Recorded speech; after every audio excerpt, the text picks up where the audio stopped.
Today's Kingdom Nugget: your calling has to be more important than your troubles. Hello, and welcome to The Word, the World, and Everything in Between. A podcast for women, by women. We're your hosts, Liz and Samantha. Hello, and today we have the beautiful Shareen Harding. Aren't you glad I did the intro? You wouldn't have said beautiful. Just your name. And not only is she representing herself, but she is really here to talk about Kenai's house. Kenai's house. And we didn't want to say that name because we knew we were going to butcher it. So we said, no, let her do it. This is what it's all about. But I have a question for you. Not only do you have, and this is a dog rescue. Yes. Right. But you're also a nurse in the neonatal ICU. Wow. Neonatal is very close to my heart. Thank you. Because I had my firstborn and my lastborn were both in neonatal. One was for 10 months. That's another story. And my youngest one was born 13 ounces. Wow. Mm-hmm. Oh. So yeah, neonatal nurses, mwah, I love them. So of course you took that, and now tell us about your organization. Oh my gosh. So Kenai's House, we're a nonprofit animal rescue, 501c3. It is actually named after my fur baby, Kenai. Oh. I wanted to do more. When I've always had a feeling that I was kind of like that dog whisperer, loved animals, rode horses. My family there, my mom's from the West Indies, from Trinidad. She's not a big animal person. My dad was born in Brooklyn, so definitely my uncle especially got a horse. Yeah, and I was always the one. I was always like, I want a dog. I want a dog. We were military, so it just didn't really fit into our lives because we were moving every 3 years. We were on base, just not quite right. And we got our first dog when I was in high school because we were finally not moving anymore. And his name was Biscuit. He was a miniature schnauzer. And I just knew. I was like, yes, I love animals. I've got a special place for them, especially dogs. We had him for a few years because we got him from a friend, and he was already about 7. So we only had him for a few years, and he did pass. And then after his passing, I realized that all the injured animals came to me, because then we left Yucca Valley, came here to Temecula, and we had injured birds that would end up in our yards.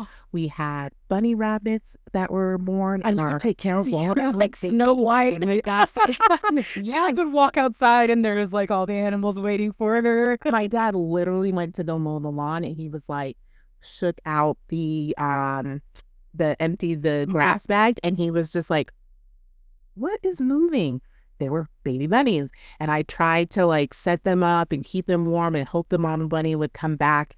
Only somehow, I think she took some of them. Right. And then we found one, unfortunately, had passed away. And then another one didn't look like he was doing okay. So I took him to the vet. And when it's wildlife, you have to sign them away that you're not going to ask what happened. They're going to do what they can. But I was, did that. I would bring home stray dogs. And that's right. Really? They're like, why did you not just leave that dog where you found it? I was like, it was going to get hit by a car and it followed me. And they're like, it followed you. And I followed him. And then he saw me. And then he followed me. And he followed me. So I was doing all of that. And then once I bought my house, I was finally ready for another dog. And that's when I got Kenai, and he was 3 months old, and I continued my love for animals, and I had him, and he was my world, my soul dog, my everything, my baby. So you're saying was, so is he no longer with us? Yes. Oh, okay. So Kenai passed away April 27. It happened very quickly. He was fine 1 minute, and 11 and a half hours later, he was gone. And it was devastating. I didn't think Kenai's house would continue, because without him, I really was just like, what's the purpose? So you had the organization before you passed away. Oh, okay. Yeah. So we started the organization June of 2022. Oh, okay. And I wanted something that was his legacy, that could just share our bond that we have together, and the love that I have for him. And I just felt like if I could do 50% of what I do for him for a dog who has nothing, it's going to be the world because he got everything that he didn't want for anything. We went everywhere together. He had the best. What kind of dog was it? What breed? A miniature schnauzer. So that's why my logo has a miniature schnauzers because so it's 2 miniature schnauzers and a cat in the middle.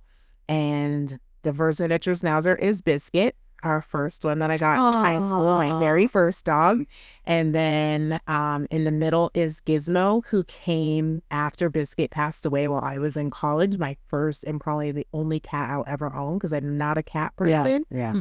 But she was mine. She was supposed to be with me. She passed after the first year Kenai's house was open, and then Biscuit, then Kenai is the second schnauzer, and he was alive. But now my logo is a memorial of all three of them. And where do you find the dogs? Like, how do you rescue them? I find them. So what I do, I really don't find that. I guess I do. But do you work with an organization? So what I do is I work with different shelters. So what I've done is once you have your 501c3 and you're a registered rescue, what you can do is you can actually partner with the different shelters. So I'm partnered with Moreno Valley. I'm partnered with Riverside County. I'm partnered with Animal Friends. I'm partnered with Los Angeles County. I'm partnered with San Diego Humane Society. Okay. So I can pull dogs from any of those places. And then I also have a rehoming program. So I help families who need help rehoming their dog that they've tried, other talking with friends and stuff, or families that really want to make sure that when they rehome their dog that they're going to somebody that's going to take great care of them. And if something happened, there's going to be a fallback, that the dog's not just going to end up as a free dog on Instagram or Facebook, which makes me cringe. Free dogs, you guys, please, please, please, if there's anything you take away today from this podcast, do not rehome your dog or give a dog away to anybody for free, because there has to be some monetary way to make sure that the person that's getting the dog is invested. Because when you get a free dog, there's a good chance that you're giving them to somebody who's not going to have invested attention. So that's part of why I started the rehoming program, is to help people that get into that sticky situation and need help and support, who really want that help and support to get their dog into a good, into a good home. So I do that. Other rescues will call me. Volunteers will reach out to me via, they'll text message me. They'll message me through the website, or they'll even follow my message. And what's the website? Our website is www.kenaishouse.org. That's KENAISHOUSE.org. So that's where they can go visit. That on the website, it's got the adoptable dogs. We also do rehabilitation training. So we do training. You can see that some of the different training packages that we offer, because all of our dogs, when you get our dogs from us, they've had some basic training, usually crate training, potty training. They are doing well on leash. You get 2 hours of in-home training after you adopt from us as well, to help get those first 3 weeks, to help make sure that the dog and you are adjusting well, because it's the rule of threes. It's 3 days, 3 weeks, 3 months for a dog to truly adjust. The first 3 days, they're decompressing. They're figuring out what has just happened. Right. Life has been turned upside down. As the owner, you're feeling the same way, probably, in those first 2 days. You're like, oh boy, I took this on. Here we go, right? Right. In 3 weeks, they're starting to feel the routine and get used to things. And by 3 months is when you truly see the dog has really become comfortable and is like, wow, this is now my forever home. And I feel like it's usually within that 3 weeks that if families don't have the support that they need, that they end up rehoming the dog or taking the dog back to the shelter. So I'm trying to fix that gap by offering the training and offering that support right off the bat with my adopted dogs. But then we also offer training out in the community to anybody who needs training support. And with our rehoming program, one of the things is, both with training and rehoming, is we do consults that are free and free in-home consults. We want to see the dog in their environment. Wow. And make So definitely not get the dogs that are in front of PetSmart. No, if you're looking really up for sure, go to no. Really, we really put in a lot of time. And when I do those assessments, whether it's for training or for rehoming, one of the things I do with the rehoming assessment is I see what those behaviors and stuff are, listen more to what the issues are. And a couple times I've actually been able, by offering the training support and being able to help those behaviors that have gotten them to make the decision that they think they need a rehome, people have actually kept their dog. Because what they really were missing was the support and the resources. Right. So really, with Kenai's house, I really try to let people know, and they meet me and stuff, like, I'm not just a rescue. I'm really like, we're a resource and a support for the community, whether you've adopted from us or not, but we really focus on keeping the dog in the home. Right. So our 4 R's for our rescue is rescue, of course, because we're rescuing the dogs from whatever situation. It's rehabilitation. We do the training and support because I have a trainer, and then I also have the support of a behavioralist that I can work with too if I have dogs that need a little more support beyond just the training. And then rehome, which is getting the dog, of course, into their new home. And then retention, which is keeping the dog in the home. And the retention part goes beyond just the dogs we adopt, that we rescuing, adopt out, but also retention for the dogs in the community, which then decreases the dogs that are in the shelter, which then helps to decrease the load on the rest of the rescues on the shelters by just helping people connect and build what they need to with their dogs so they can keep them in their home. Because at the end of the day, I feel like most people really don't want to have to let their dog go. They just hit a wall and they just are frustrated, and they just don't know where to go from sometimes. Because especially when you rescue. So is that only included in the rescue and the price? I'm sure there's a price. Yes. Right. Is it different depending on the dog, or is it just a set? So right now I'm working with a new marketing coach, and right now where we are is, right now our adoptions are $500 for any of our dogs, and all of that's coming. But as we're looking at adding some different things will be adjusting a little bit, because at the end of the day, I am a nonprofit, but for me to do the things that I want to do, we want to get a space and want to be able to offer more resources in the community. And as much as this is a passion for me to do all the things, my coach is like, you do need to be in the green. And I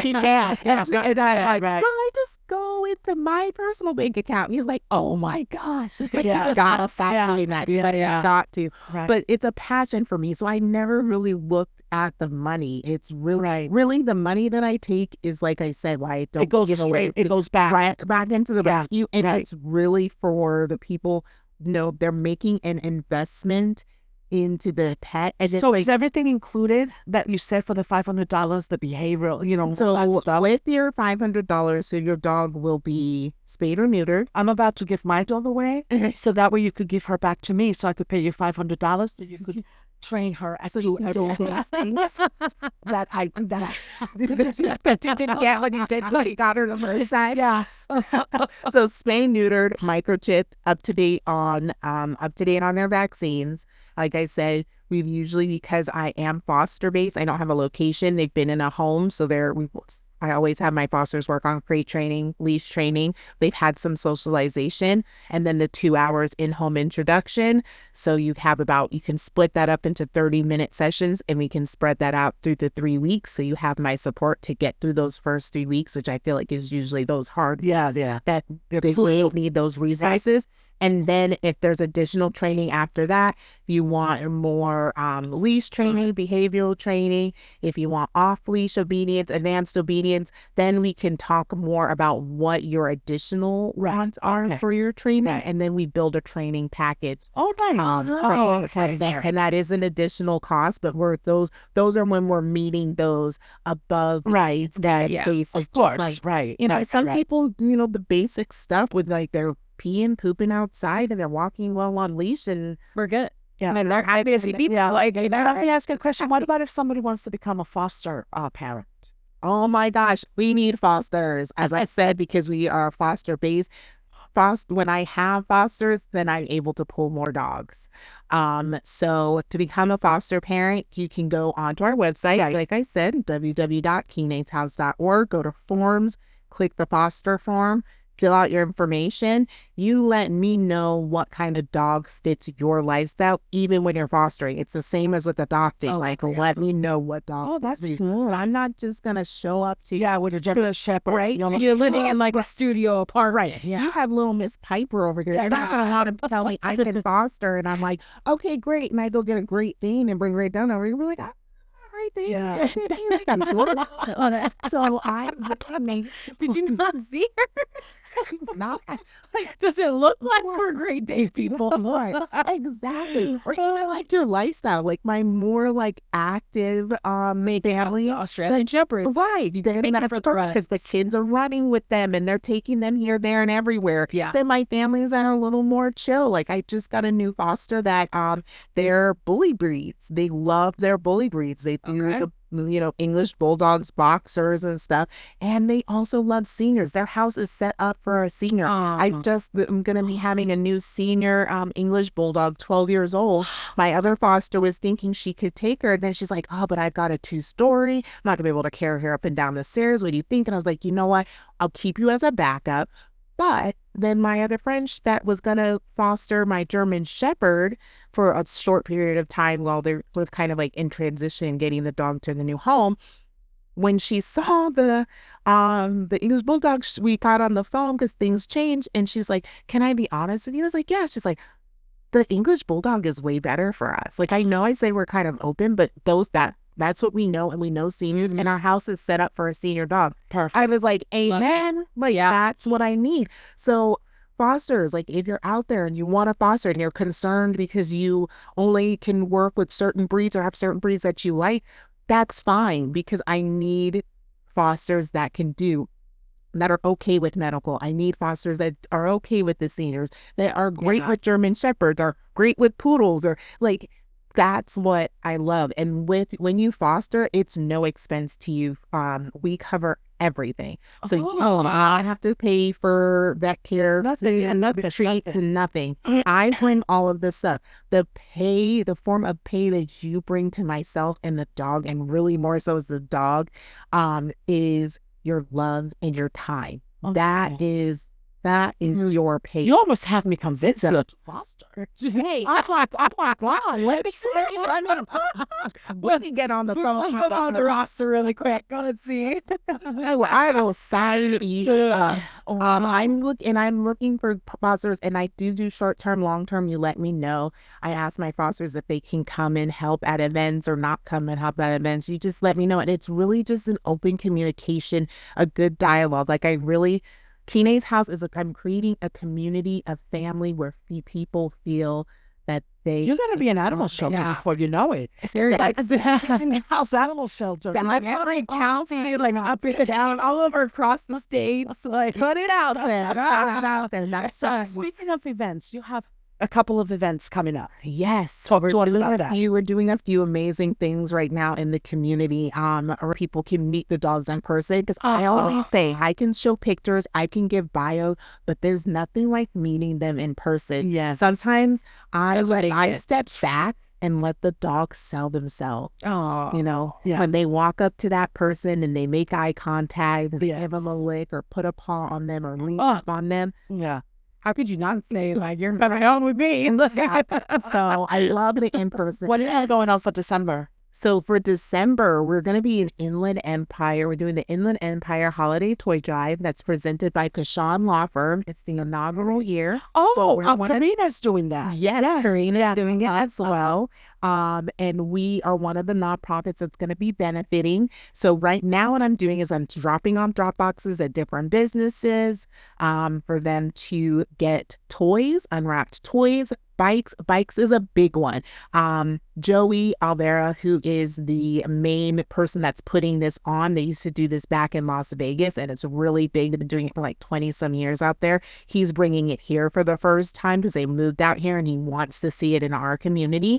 He said bikes are the hardest thing to get. So I know it's a more expensive. What do you mean bikes for kids? Yeah. Oh, okay. I thought you For wanted. I thought you wanted like unwrapped gifts for dogs. Like But we're also gonna do. We're also, because we're a rescue. He was like, you know what? I never had a rescue. We didn't think about bringing a rescue in. So we're also gonna be doing unwrapped toys and stuff. So dog and pet supplies also. Okay. Because in my community, not only do my clients, because I'm going to be sending out a survey to my clients, as well as anybody else in the community that reaches out and says, hey, I can use some support. It's going to be on my end through Kenai's House. We're going to be calling it Kenai's House Helping Paws is what it's going to be under. But what we're going to be doing, the Inland Empire Toy Drive, they're going to be getting stuff, and then we're going to get stuff to disperse out to the community. But my community, I want them to be able to come to me and get not only stuff for their kids, but also for their fur baby. Yeah. And now with times. And what day is that again?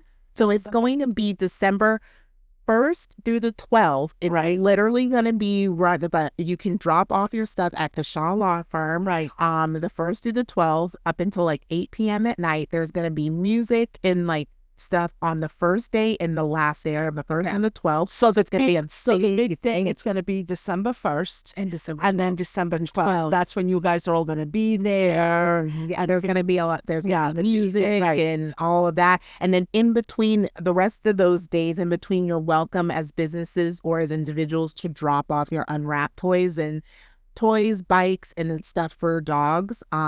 Because then what I'm going to And who's the guy that's bringing that in? Joey Alvera. He works at Kashaw Law. Oh, okay. So that's like our headquarters for it. And then if you're a business and you want to start collecting now, reach out to inlandempiretoydrive.com and you click the button on there and you can get flyers, you can get your donation box, you can start collecting now. You can also do monetary donations as well, if that's something that you would rather do as well. So I'm excited about that. And then going into the new year, we're going to be having our second gala. And it's not going to be till September 25th of 2026, but mark your calendars. It's going to be our second gala. It's going to be at Oak Mountain Winery. Oh, so we're super excited. So I would tell a theme, but I'm going to keep that secret. Everybody can start following. Follow on Instagram. We're at Kenai's House. So KENAISHOUSE on Instagram. Follow us, share our stories and stuff, and follow the journey, because we're going to be slowly dropping stuff about the gala that's going to it. So, That's right. So we're excited for that. And then we're going to do our second annual Pause and Splash. Will be in June, probably like June, July of next year as well, because that was a busy. You got a lot. Oh yes, I got a lot that we're doing, and I'm hoping that some grant stuff might come through, so we may be able to be doing a little more stuff also in the community, having a food pantry, having some training classes and stuff that people can come to. Pantry. Yeah. For dogs. Wow. Pantry for dogs through this. So everybody who's out there, say a little prayer for us that this comes through, and that, because then we're going to have a food pantry. We're also going to have low cost or no cost, like group training sessions and stuff. So we can continue moving this, our mission and our movement, because at the end of the day, what I want people to get from everything that we talked about is that Kenai's House is not just a rescue, but we're here for the community. And for me, it's not about how many dogs I can pull. I can pull 100 dogs from the shelter, but if 99 of them end up back on the street or back at the shelter or back with me, which is my requirement for anybody who adopts from me, is the dog comes back to me irregardless, so I can get them back home to a good place again.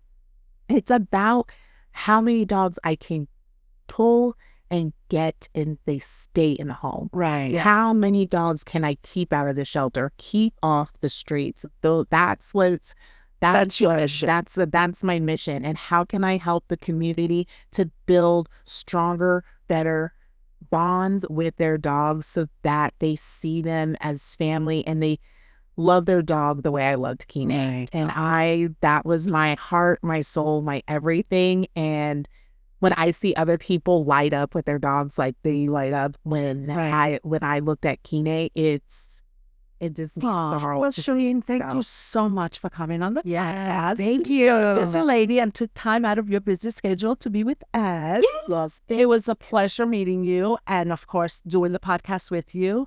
And until next time.